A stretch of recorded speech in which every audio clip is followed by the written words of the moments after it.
Hello, Facebook fans. Look, I'm not going to lie to you. This has been a really rough week. Frankly, it's been a rough 3 months. We have our liberties contorted. A fundamental right is now ignored.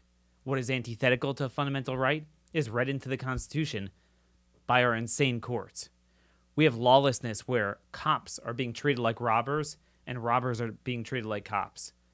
Rioters aren't being prosecuted. Cops are being prosecuted and charged with capital offenses. When you look at the courts, when you look at everything going on, we have to ask ourselves, is there an impetus on our part to change our game? I don't know all the answers, but what I do know is what we're doing is not working. When you have a conservative Supreme Court that goes, and I'm just looking at all the cases this past couple months, creates a right to occupy streets, creates a right to transgenderism, a right to illegal immigration, a right for states to nullify federal immigration law. At the same time, they ignore our right to self-defense. They ignore our right to worship freely in churches during this crazy lockdown while people could riot in the thousands. And they are not only not punished for their actions, but they are downright cheered on. At some point, we can't look at this like a typical year where we say, you know what, let's just wait till the next election. Let's just vote Republican. I'm not telling you how to vote or not vote. But what I am telling you is that we need to up our game.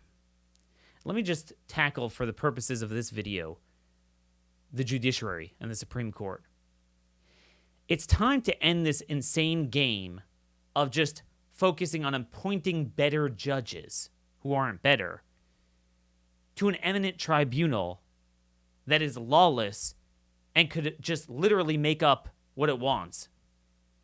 It's time to militate against the very premise of judicial supremacism to begin with. Here's how it looks. This is what we must demand of President Trump.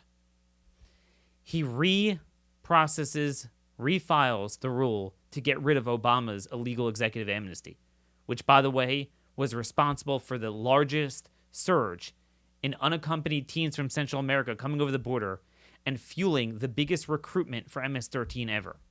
So he must get rid of that, go through the process, but then call out Attorney General William Barr to give a speech, cite chapter and verse of statute, Constitution, and case law as to why it is not only justified, but actually mandated under the law that he has to rescind it, that he will follow the law and not follow in a lawless court ruling, and at the same time, he will call his shot and draw a line in the sand that I will retreat no longer. If the left tries to bring this to court, I will not even countenance and indulge that lawsuit with DOJ lawyers. We will not bring them down there. We will completely ignore the lawsuit. The president does this all the time. Republican presidents, Democrat presidents, they do this all the time when it comes to Congress. They ignore subpoenas. We call this separation of powers.